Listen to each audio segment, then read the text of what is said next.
Hello everyone and welcome back. Today we will give the last MatLab lecture to explore how it can be used to demonstrate CT image reconstruction that you've been learning in this course. The image you see here is an example from GE's Revolution CT.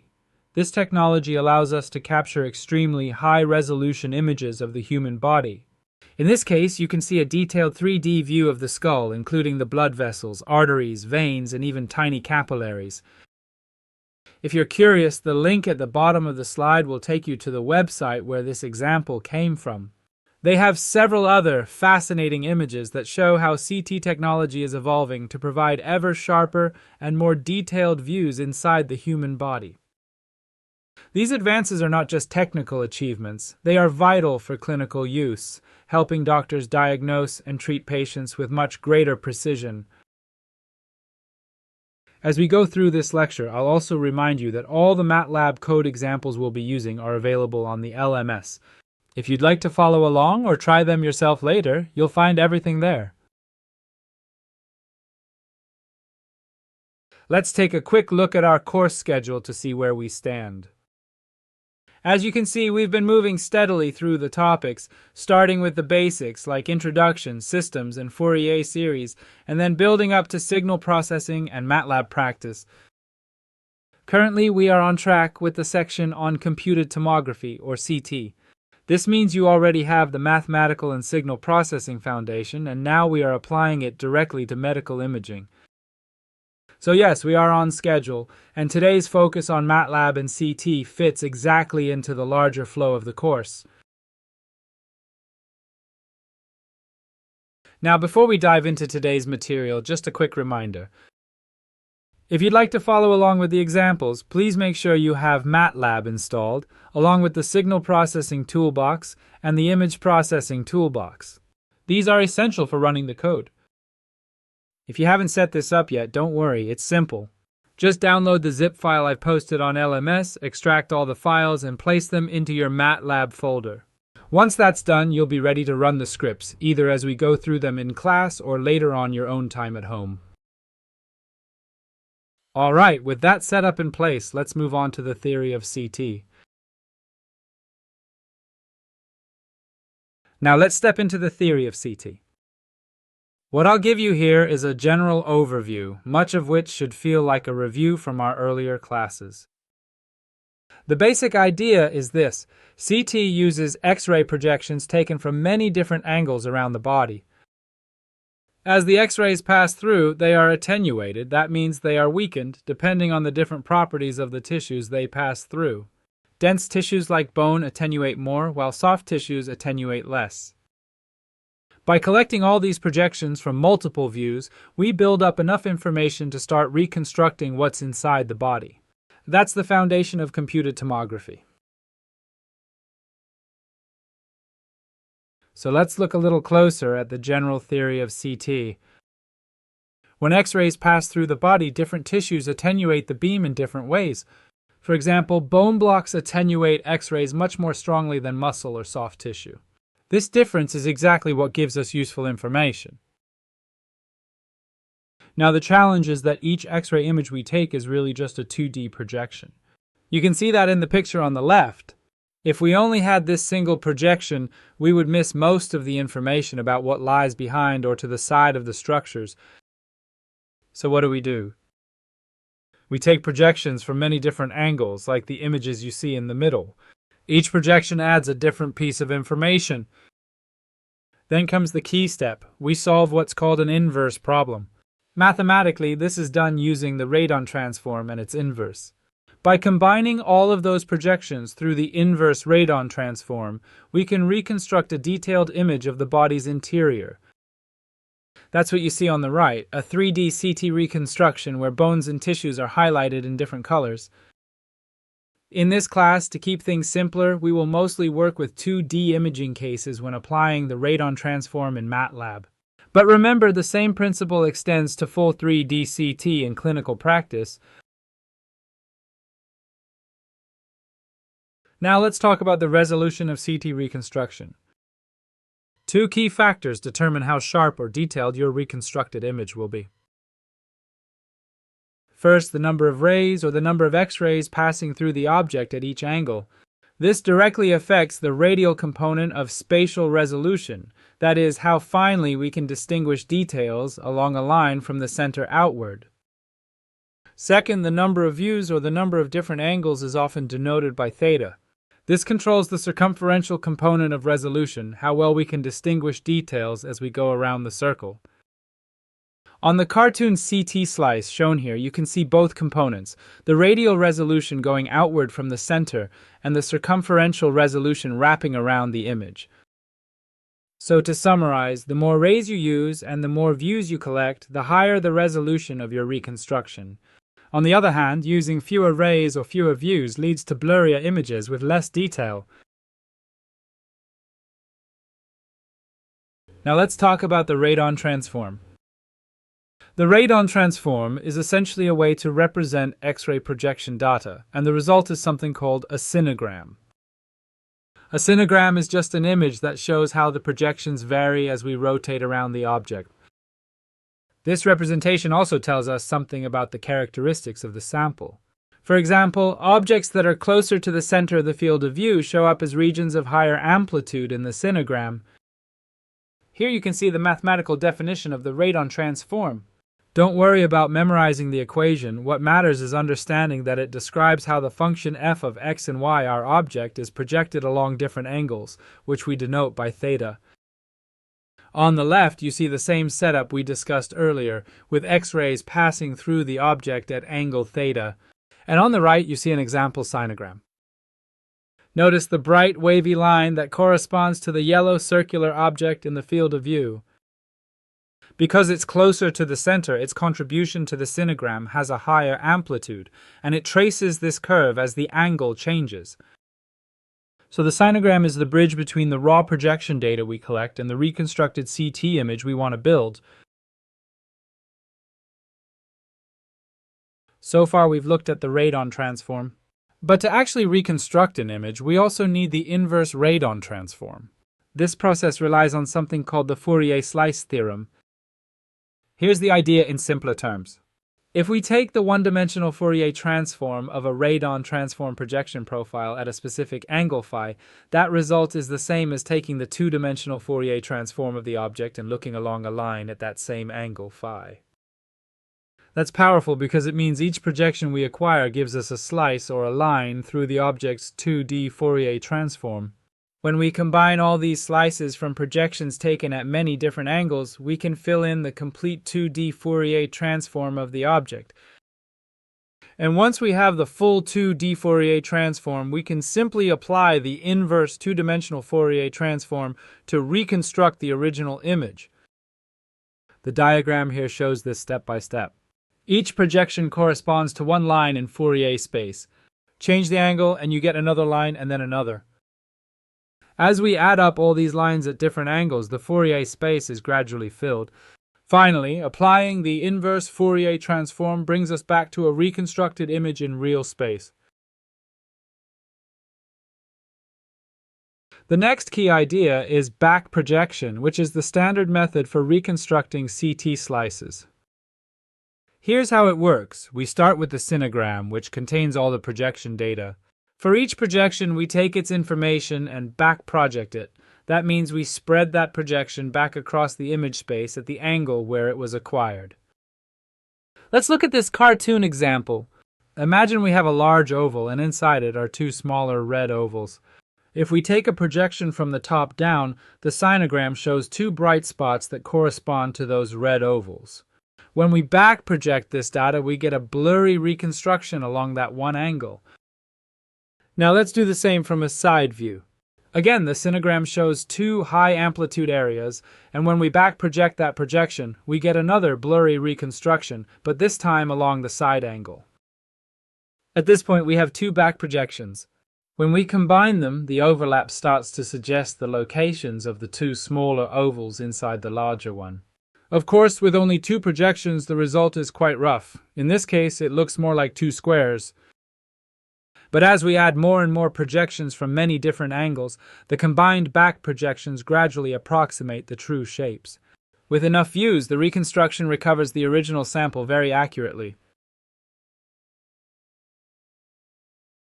Now let's move from simple back projection to filtered back projection, or FBP. As we saw in the last example, back projection is the standard way of reconstructing CT slices.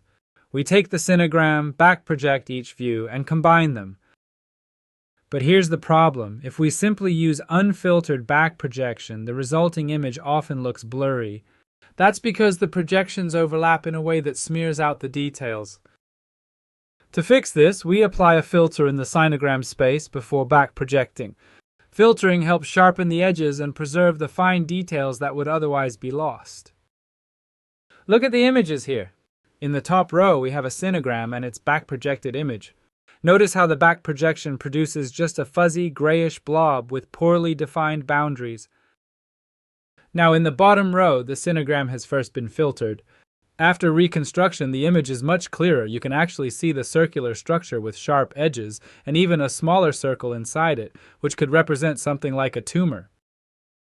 On the right side, you see examples of different filters that can be applied, such as the Ramlak filter, the Shep-Logan filter, and the Hamming filter.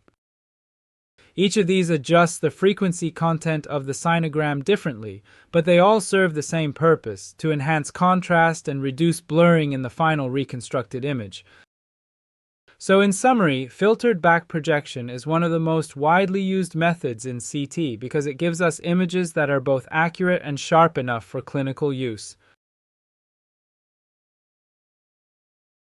Here's something pretty cool to look at. This is filtered back projection in progress. What you're seeing here starts with the original sinogram. Then as the algorithm processes each view, the back projections are gradually added together. Step by step, the image begins to take shape. It's almost like watching the reconstruction unfold in real time. As more and more views are included, the overlapping lines come together and the original phantom, or the sample image we started with, slowly reappears. This gives you a visual sense of how CT actually builds up an image. Not from a single snapshot, but from many projections combined through filtered back projection. Now, how do we use MatLab to demonstrate these CT principles? MatLab gives us two distinct simulation paths, parallel beam CT and fan beam CT. We'll explore both step by step. For our demonstrations, we'll work with three simple phantoms, that is, test images used to evaluate reconstruction methods. Square and square phantom, a small bright square centered inside a larger dark square. Circle phantom with a nodule, a large gray circle with a small bright circle near the edge. Think of that dot as a mock tumor. Shep-Logan phantom, a standard test object that comes with MatLab. It's widely used in our field, so researchers can compare results fairly. If two groups reconstruct the same Shep-Logan phantom, their images are directly comparable. We'll first apply parallel beam tools and then switch to fan beam tools so you can see how the algorithms behave on the same phantoms. Let's begin with parallel beam CT. In MatLab, the main tool for simulating this is the radon transform function, simply called radon. This function takes an image, our phantom, and generates its parallel beam projections at different rotation angles. In a parallel beam setup, the X-ray beams are arranged so that they travel in perfectly parallel lines as they pass through the object and reach the detector. Each projection corresponds to summing the values of the image pixels along those parallel paths. So when you hear me say parallel beam CT, think of it as collecting straight, evenly spaced rays rotating around the object and storing all of that information in a sinogram. MatLab's radon function gives us exactly that. Now let's go deeper into how MatLab's radon function works for parallel beam CT. Think of the simulated beams as rays spaced 1 pixel apart. These beams are projected from the source, travel in straight parallel lines, pass through the object, and arrive at the detector on the other side. In practice, both the beams and the detector array rotate together around the center of the image. The amount of rotation is controlled by the angle theta, which we provide as an input to the function. So by sweeping through many angles, we gather projections from all around the object. The MatLab function looks like this. R xp equals radon I theta. Here's what each part means. R is the result. It contains the projection values, essentially the amplitudes of the rays. XP gives the detector positions if you need to keep track of them. I is simply your input image, or phantom. Theta is the set of rotation angles you want to use. So in one line of code, MATLAB takes your image and simulates what the parallel beam projections would look like at the specified angles. Let's look at our first MATLAB example for parallel beam CT. If you've downloaded the materials, the code is called ex1parallel.m. You can try running it now or later on your own. Inside the script at line 5, there's a variable called p-type. By changing the p-type to 1, 2, or 3, you can switch between the three phantoms: the square, the circle with a small circle inside, or the Shep-Logan phantom. Here's what happens when you run the code. On the left, you see the image domain, in this case just a simple white square. As the red arrow rotates, it represents the projection angle, which we call theta. Each angle contributes new data to the sinogram. On the right, you see the sinogram domain. Notice how information is gradually added as theta changes. For the square, the sinogram has a symmetric crisscrossing pattern. If you switch to the second phantom, the large circle with a small white dot, the sinogram looks different. The small dot produces a wavy curve in the sinogram because the detector gets closer to and farther from the dot as it rotates. Finally, with the Shep-Logan phantom, the sinogram becomes much more complex. There are many structures inside that phantom, and each one leaves its signature on the sinogram. This complexity is much closer to what you would see in a real CT scan of the human brain, where multiple tissues and structures contribute overlapping patterns. So the sinogram is really just another way of saying, here's how the object looks from every possible angle. Now let's try a simple experiment with the code. In the script, there's a parameter called the theta step. This sets how finely we sample the rotation angles. For example, if the step is 1, MATLAB computes projections at 0, 1, 2, 3 degrees, and so on, all the way to 180. But if we change the step to 5, then MATLAB only samples at 0, 5, 10, 15 degrees, and so on. Here's what happens when we make that change. The sinogram becomes much coarser. You can see it here for the square phantom. Instead of smooth, continuous curves, the sinogram looks blocky because we've skipped over many intermediate angles. What does this mean for reconstruction? It means lower resolution. If we try to reconstruct an image from this sinogram, the result will appear streaky or blocky because we don't have enough angular information to fill in the details. So the takeaway is, to get a high-resolution reconstruction, we want a small theta step, which gives us many angular views. Fewer angles make the computation faster, but the image quality suffers. Now let's see what happens if we change the maximum theta value. Previously, we collected projections from 0 all the way up to 180 degrees. But what if we stop early, say at just 45 degrees? When we do that, the sinogram is essentially truncated. Instead of showing information from a full half circle of projections, it only covers a small portion of the angles. In other words, we've only scanned part of the sample. What does that mean for reconstruction? If we only gather projections from 0 to 45 degrees, then when we try to reconstruct the image, we're missing most of the information. The results will be incomplete and inaccurate because the algorithm never saw the object from the other directions. So, limiting the maximum theta is like taking photos of a sculpture but only from one side. You lose the complete picture. To get a full and accurate reconstruction, we need projections across the whole angular range. So far, we've seen how to use the forward radon transform with MATLAB's radon function. But to actually reconstruct an image, we need the inverse radon transform, which in MATLAB is implemented as the function iradon. This function performs back projection for parallel beam sinograms, and it can also carry out filtered back projection if we choose. Here's the format of the function. I equals iradon r theta interp filter. I is the reconstructed image, the output we want. R is the sinogram, the input data we've collected. Theta is the set of rotation angles used. Interp is the interpolation method. This tells MatLab how to fill in values between samples. The filter is the filter we want to apply for filtered back projection. The last two arguments, interpolation and filter, are optional. That means you could just write I rad and R theta to perform simple unfiltered back projection. But if you include a filter such as Ramlock or Shep-Logan, MatLab will automatically implement filtered back projection, giving you a sharper and more accurate image.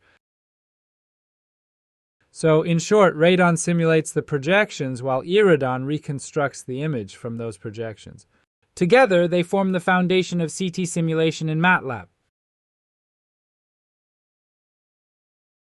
Let's walk through example 2, parallel beam back projection. The code for this is called ex2parallelback.m. Inside the script, line 32 runs a normal back projection with no filter, and line 35 applies a filtered back projection. In this case, I've included the Hamming filter as an example.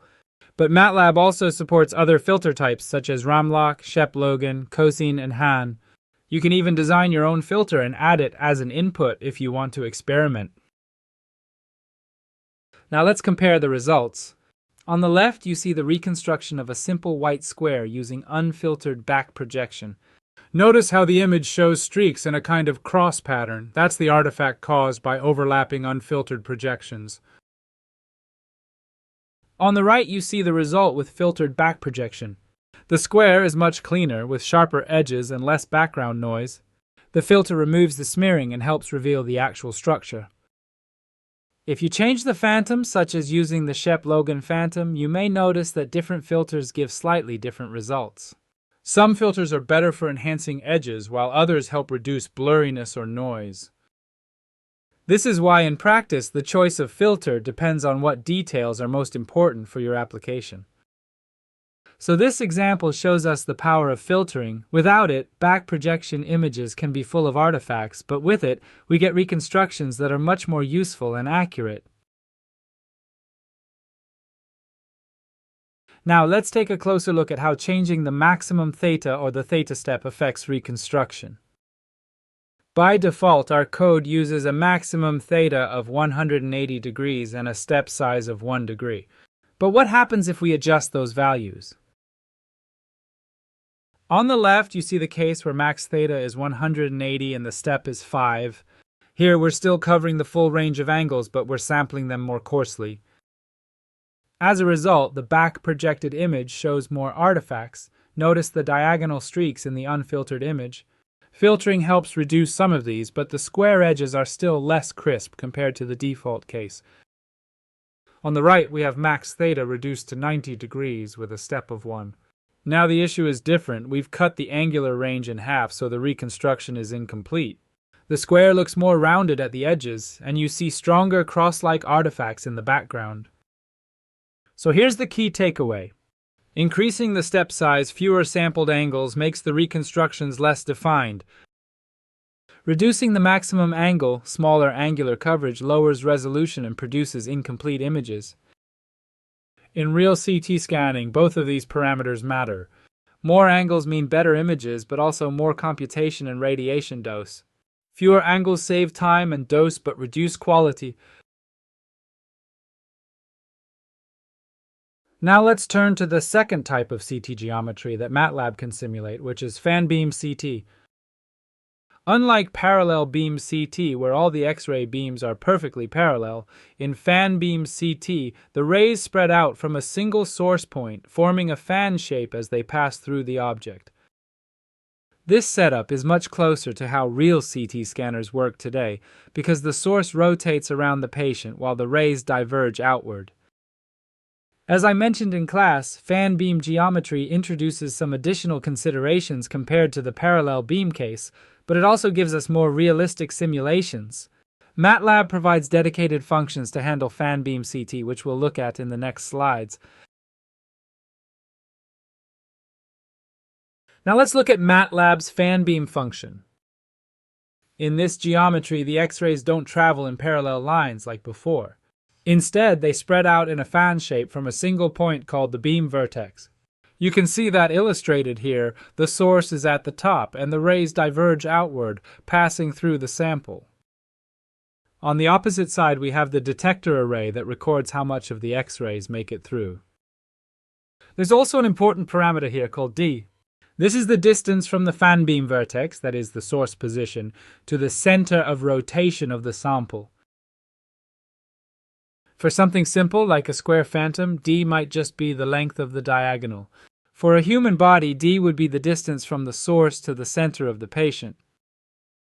As in parallel beam CT, both the source and detector rotate together around the object at different angles, which we denote by theta. By sweeping through all these angles, we collect the fan beam projection data needed for reconstruction. So the fan beam function in MatLab allows us to simulate this geometry directly, bringing us closer to how modern CT scanners actually operate. Now let's look at the fan beam function in MatLab in more detail. This function calculates projection data for a specified fan beam geometry. Unlike the parallel beam case, here the rotation angles are fixed from 0 to 360 degrees. That means you can't restrict the scan to only half a circle, like 0 to 180 or just 0 to 45. The fan beam function always assumes a full rotation. Here's what the function looks like. F1 sensor POS 1 fan rot angles 1 equals fan beam PD fan sensor spacing D sensor 1. Let's break it down. F1 is the fan beam projection data, the main output you need. Sensor POS 1 gives the positions of the detectors. Fan rot angles 1 lists the rotation angles used. P is your input image, or phantom. D is the distance from the source vertex to the object's center of rotation. Fan sensor spacing is a property name which tells MatLab you're specifying the spacing between detectors. D sensor 1 is the actual spacing value. Those last two inputs are optional. You can run the function with just the image and the distance, and MatLab will use default detector spacing. But if you want more control, say to change the resolution or field of view, you can specify these additional arguments. So in short, fan beam gives you projection data over a full 360 degrees with flexibility to adjust sensor spacing if needed. Now that we've seen how MatLab generates fan beam projections, the next step is to reconstruct an image from them. For that, we use the iFanBeam function. Here's what happens under the hood. iFanBeam first converts the fan beam data into equivalent parallel beam projections. Once that's done, it applies the same filtered back projection algorithm we studied earlier to perform the inverse radon transform and reconstruct the image. The function looks like this. iFan1 equals iFanBeam F1D fan sensor spacing D sensor 1. Breaking it down, eFan1 is the reconstructed image, the output. F1 is the sinogram data produced by the fan beam function. D is the distance from the source to the object's center. Fan sensor spacing is the property name that tells MatLab you're specifying detector spacing. D sensor 1 is the actual spacing value. The last two inputs are optional. You can let MatLab use default spacing if you don't need to adjust it. So just like with parallel beam CT, we have a pair of functions, fan beam to simulate the projections and iFanBeam to reconstruct the image. Together they allow us to model fan beam CT entirely within MatLab. Now let's move to example 3, fan beam CT. If you run the script ex3fanbeam.m, you'll see how MatLab handles this geometry. Inside the code at line 25, there's a parameter called D. By convention, D is set to be slightly larger than half the diagonal length of the image. Then, at line 26, the D sensor value is set to 1, which specifies the spacing between detector elements. On the left, you can see the fan beam sinogram for a simple square phantom. On the right, you see the reconstruction using filtered back projection. The square shape is clear and recognizable, but you may also notice small dots or speckles near the corners. These are reconstruction artifacts, and if you run this code on your own computer, you'll probably see them more clearly. For more complex phantoms, the sinogram looks similar to what we saw in earlier examples, but extended over a full 0 to 360 degrees. The reconstructions in those cases often show diagonal streaks or artifacts around the edges. Even so, the important structural information inside the phantom, like the outlines of shapes, remains fairly accurate. So fan-beam CT in MatLab gives us realistic results, but it also shows us that no reconstruction is perfect. Artifacts are always a part of the process, and learning how to recognize and minimize them is a big part of CT imaging. Now let's experiment with sensor spacing in fan-beam CT. In our code, this is the D sensor value on line 26. By default, we set it to 1. But what happens if we change it? On the left, we set D sensor equals 0.5. This means the detectors are closer together, giving us finer sampling. The result is higher resolution. You can clearly see the square shape with only minor artifacts. In the middle, we keep the D sensor equal to 1, the default value. The reconstruction is still decent, but not quite as sharp as when we use the smaller spacing. On the right, we set D sensor equals 5. Now the detector spacing is wide, so we lose a lot of detail. The reconstruction looks blurred and distorted. The square shape is almost unrecognizable, more like a rounded blob. So the key point here is resolution is directly related to detector spacing. Smaller spacing means higher resolution. Larger spacing means lower resolution. In practice, of course, reducing sensor spacing increases data size and computational load. But if the spacing is too large, the resolution drops too much to be useful. Finding the right balance is part of designing and operating a CT system. Now let's test what happens when we change the parameter D in our fan beam simulation. Remember, D is the distance from the fan beam source vertex to the center of the object. In our code, this is set in line 28. The default value is 191, which is roughly half the diagonal length of the image. Here's what happens. On the left, with D equals 191 default, the reconstruction looks good. The square phantom is sharp and the resolution is reasonable. In the middle, when we increase D to 300, the resolution decreases. The edges become less clear, and faint artifacts start to appear in the background.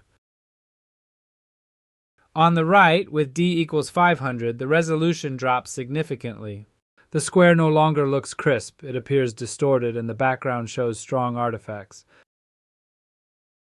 So the rule here is, the farther away the source is from the object, the lower the reconstruction resolution. This simulation is useful not only for learning, but also for system design. It shows that if we set the source too far from the patient, image resolution suffers. By keeping the source object distance within a good range, we can achieve sharper reconstructions. That wraps up our MatLab section for today. You'll use MatLab's radon and iridan functions to work with an ellipse phantom, generate the projections, form the sinogram, and reconstruct the image. Please make sure your submission clearly shows the input ellipse image, the sinogram you generated, and the reconstructed image. Try both unfiltered and filtered back projection, and note which filter you used. If you run into issues, double-check that the signal processing and image processing toolboxes are installed, and verify your angle settings and interpolation options. Great work today. Next time we'll build on this and discuss how to interpret artifacts and improve reconstruction quality. And finally, let me remind you about your second homework assignment. From the Green Book, please complete problems 1.14, 1.15, and 1.18. In addition, there's an optional project for those of you who want to take on something more creative. As part of the Art_X initiative, you can design a concept for a portable CT scanner, for example, one mounted inside a self-driving car, or a CT scanner designed for a completely novel application. To get inspired, I've included 2 references here at the bottom of the slide which showcase some innovative CT scanner designs. These papers, including some from Dr. Wang's group, may give you ideas for how CT technology can be adapted beyond the traditional hospital setting. Again, the design project is optional, but the Green Book problems are required. And with that, we'll wrap up today's session. Thank you all for joining the class and following along. We've covered a lot, from the basic theory of CT to the radon transform, back projection, filtered back projection, and finally MatLab implementations for both parallel beam and fan beam geometries. Please remember to finish your homework assignments, and if you're interested, explore the optional design project for something creative. That's all for today. Once again, thank you, and I look forward to seeing you next time.